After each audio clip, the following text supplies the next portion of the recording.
Всем привет! Сегодня мы отправились в путешествие по России, а именно на Молодецкий курган. Он находится на северо-западе Самарской Луки. С него начинается 75-километровая живописная гряда Жигулевских гор. Эта гора – одна из самых известных и красивых вершин Жигулей. Ее высота примерно 320 метров. С ее вершины нам открылся замечательный вид на Жигулевское море. Это просто невообразимая красота.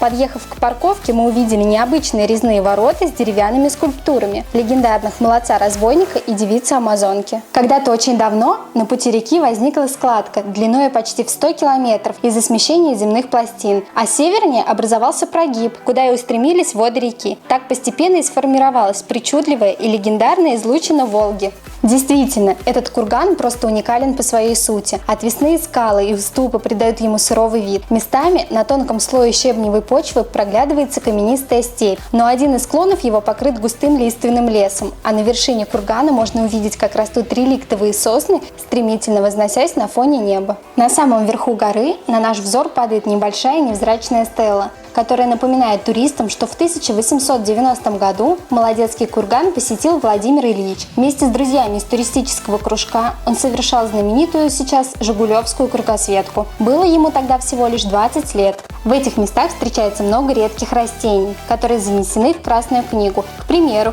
здесь произрастает самая крупная в Европе популяция шеверейки подольской. Это исчезающий вид.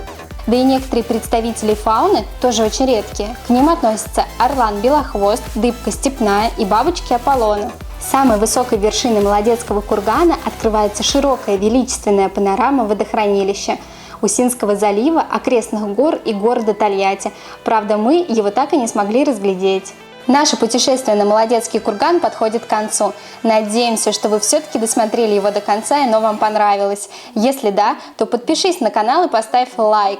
А также не забудь поделиться этим видео с друзьями. Если вы знаете еще какие-нибудь интересные места в Самарской области, то пишите в комментариях под этим видео.